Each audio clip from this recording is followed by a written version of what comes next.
Bienvenue à tous sur RTV, bienvenue dans votre numéro de votre émission On en discute. Et aujourd'hui, j'ai envie de vous parler d'un phénomène qui n'est pas naissant maintenant, qui s'est bien confirmé et qui n'a pas fini de finalement donner quasiment toujours, les mêmes résultats. Je veux parler de l'enfant roi. L'enfant roi, c'est-à-dire cet enfant qui, tout jeune, hein, à qui on ne dit rien du tout, à qui on n'interdit rien, à qui finalement on ne fait que complimenter, on ne fait que sourire et rire à tout ce qu'il fait ou tout ce qu'il dit. Qu'on s'interdit de punir, il ne faut surtout pas le contrarier, le pauvre. Hein. Et puis, finalement, on est un petit peu devenus des gens à son service. Hein. C'est lui qui donne le rythme à la maison et comme on ne lui a pas indiqué où sont les limites, eh ben, il va pousser toujours un petit peu plus loin, il va chercher où elles sont, ces limites que lui-même peut-être réclame, que lui-même sûrement réclame. S'il ne les voit pas, il va les chercher toujours un petit peu plus loin. Et cet enfant roi, eh bien, il continue son évolution et un jour, la vie lui montre ou tente, la société tente de lui montrer qu'il y a des limites, mais il arrive qu'il est trop tard. Il est trop tard. Parce qu'il n'a pas été habitué à respecter un cadre. Et ça pose problème encore une fois à toute la société. Vous imaginez un petit peu une foule d'anciens enfants rois, ce que ça peut provoquer comme dégâts dans une société. Hein. Vous imaginez un petit peu un peuple d'enfants rois. Je veux dire une chose, la formule peut paraître brutale, mais si vous voulez faire de votre enfant plus tard un démocrate, eh bien il faut être autoritaire un petit peu quand même lorsqu'il est petit. Et si au contraire vous êtes le plus démocrate du monde lorsqu'il est tout petit, vous risquez d'en faire un tyran lorsqu'il sera grand. Et là encore une fois, je reviens souvent sur ces choses-là, mais il y a un temps où beaucoup de choses qu'on voit et qu'on ne voit pas se jouent, se construisent, s'ancrent dans l'esprit de votre enfant. Et le laisser faire comme ça, tout ce qu'il veut, tout le temps, comme il veut, à qui il veut, sans jamais lui dire « Top, on ne va pas plus loin », c'est prendre un risque énorme. Ce n'est pas le risque que prend la nature, par exemple. Hein. S'il touche le feu, la nature lui dit « Attention, le feu, ça brûle ». Et hop, il comprend. Il comprend la limite. Je touche à ça, je me suis brûlé le doigt. Il le comprend. C'est nous, parents, qui parfois lui racontons des histoires. Il n'y aurait pas de limite. Tu es le plus beau, tu es la plus belle. Parce que je t'aime, je te laisse faire tout ce que tu veux. Mais non. Est-ce que quand on aime quelqu'un, on le laisse, enfin, notre enfant bien évidemment, parce qu'on l'aime, et vous aimez vos enfants, bien évidemment. Mais est-ce que parce qu'on l'aime, c'est l'argument d'autorité suprême pour le laisser faire tout ce qu'il veut? Est-ce que c'est notre façon nouvelle, moderne, de montrer notre amour pour notre enfant? Et surtout, est-ce que c'est ça, justement, en rapport avec l'amour? Est-ce que c'est la meilleure façon de lui rendre service? Est-ce que ça lui rend service à lui? Est-ce que ça rend service au petit garçon ou à la petite fille qui est sous votre responsabilité? Est-ce qu'au contraire, lui rendre service, ce n'est pas l'inviter à comprendre, lui expliquer avec autorité bienveillante, évidemment, hein, l'autorité avec de la bienveillance. Il ne s'agit pas d'autorité sèche et dure, jamais. Mais vous savez, l'enfant sait faire la différence. Il sait, tout enfant qu'il est. Il comprend quand on lui interdit quelque chose par amour. Il sait faire la différence avec quelqu'un qui lui interdit quelque chose avec de la méchanceté. Et il vous le rend. Il ne vous en voudra jamais de lui montrer des limites par amour. Au contraire, il comprendra et il recevra cela.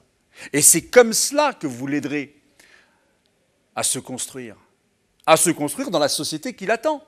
Dans la société qui l'attend, dans laquelle il y a des limites, parce qu'il y a des lois, il y a des droits et des devoirs. Et pourtant, on en a tous vu, moi j'en ai vu plein, donc vous aussi, des familles où l'enfant fait tout ce qu'il veut, il peut monter sur le canapé, il arrache, il écrit sur les murs, il fait ses besoins par terre alors qu'il est largement en âge de ne plus les faire par terre. Et personne ne lui dit rien. C'est un enfant, il ne faut rien lui dire. Il faut le laisser. Il faut le laisser faire. Puis c'est ça l'aimer aussi, hein, le pauvre ou la pauvre. Alors, on peut, attention, il ne s'agit pas là de jeter la pierre à qui que ce soit. Mais uniquement, le propos, si vous voulez, c'est de faire prendre conscience du danger que l'on prend, d'une possible bombe à retardement qu'on est en train de voir sous nos yeux en gestation. Car vous êtes en train de, peut-être sûrement,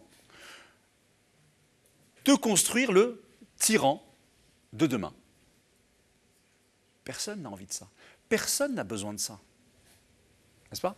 Alors qu'en lui instaurant des limites, c'est le démocrate de demain que vous aidez à se façonner, à se construire, à comprendre un petit peu qu'il est en train d'évoluer dans un monde où il y a des règles, où il y a des limites. Dans le mot père, il y a le mot repère. Et dans le mère aussi, dans le mot mère aussi. Il y a ce mot repère. Montre-moi ce que je peux faire et ce que je ne peux pas faire, ce que je ne dois pas faire. Je vais vous donner un petit exemple parce que nous sommes, malheureusement, dans nos grandes villes, entourés de béton, de voitures, de bruit incessant. On est insensible, on en devient insensible à la nature qui aurait tant de choses à nous enseigner si juste on prenait le temps de l'observer. Vous avez l'exemple de la tigresse. Qu'est-ce qu'elle fait, la tigresse? Vous savez, la tigresse, elle élève ses enfants toute seule. Le tigre vient la voir, ils font ce qu'ils ont à faire ensemble, et puis le tigre, c'est un solitaire. La tigresse se retrouve toute seule avec ses petits. Eh bien, ces petits, il faut les nourrir. Hein? Il faut les nourrir, sinon ils vont crever de faim. Et puis, le problème, c'est que pour les nourrir, il faut s'absenter. Donc, c'est-à-dire qu'il faut les laisser tout seuls dans le nid, hein, dans la cachette. La cachette parce qu'il y a d'autres prédateurs qui seraient très contents de les dévorer. Donc, elle doit, prendre cette responsabilité de leur trouver un lieu où personne ne peut les voir, le temps qu'elle s'absente pour aller chasser.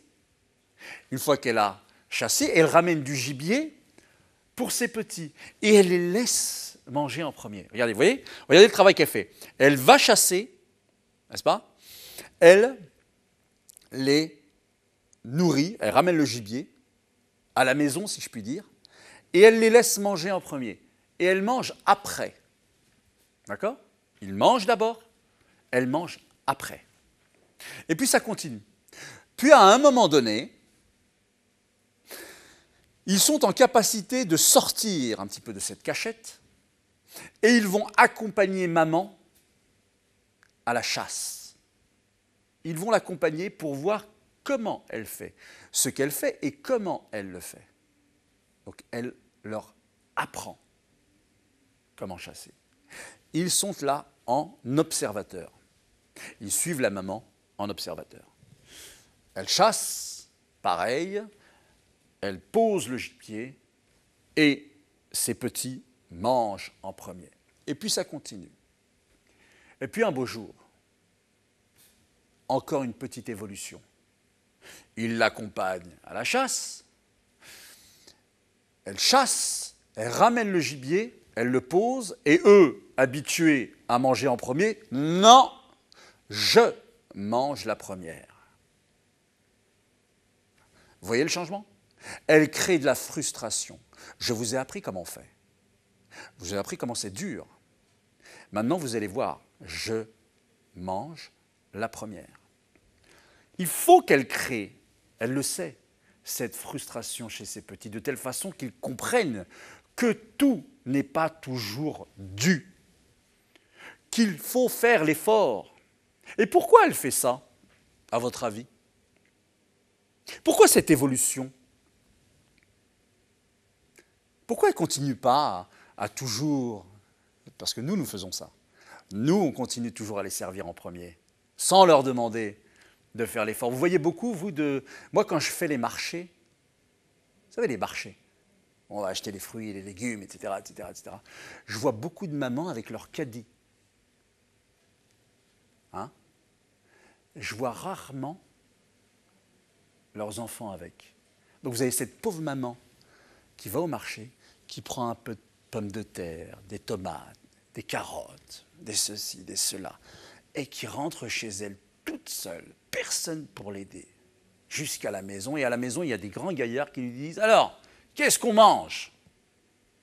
Personne, en tout cas, n'a eu cette idée d'aller avec elle au marché. Vous voyez? On revient à ma tigresse. Vous savez pourquoi elle fait ça? Parce que la tigresse, elle sait que d'un moment à l'autre, dans ce monde dangereux, elle peut disparaître. Elle peut mourir dans une bataille avec un autre félin, une chasse qui tourne mal. Elle sait qu'elle peut y rester, elle sait qu'elle peut mourir et elle sait donc qu'elle va laisser ses petits tout seuls dans ce monde. C'est pour ça qu'elle a à l'esprit sans cesse de leur apprendre à devenir forts et autonomes. Nous, dans nos sociétés où on croit que on a l'illusion de la totale sécurité tout le temps, il ne nous arrivera rien, hein, on apprend en fait à nos enfants à devenir de simples consommateurs. Tout leur est dû. Pourquoi? Parce que ce sont nos enfants. Mais si on disparaît, il se passe quoi? Qui leur aura montré comment on se débrouille tout seul dans ce monde? Vous voyez? Donc, l'enfant roi, l'enfant à qui tout est dû, ça ne rend service à personne, ni à lui, parce qu'il n'aura pas compris, et on ne lui aura pas appris à comprendre que le monde qui l'attend est fait de limites, et en plus c'est dangereux parce qu'il peut finir très mal, il faut le dire aussi, pas la peine de vous faire un dessin, mais ça ne rend pas non plus service à notre société, puisqu'il sera parfois trop tard, pour lui inculquer que pour s'intégrer, le mot intégration là qu'on balance comme ça sans profondeur, c'est juste une formule, on ne met rien derrière, on ne met rien dedans, ni rien derrière. peut pas comprendre. C'est presque trop tard. Ou ce sera très douloureux et il aura pris beaucoup de retard par rapport aux autres à qui les parents auront inculqué dès le plus jeune âge des limites et des repères pour qu'ils se construisent. Voilà. Voilà ce que je voulais vous dire. C'est très important et ça se travaille dès le plus jeune âge. À très bientôt.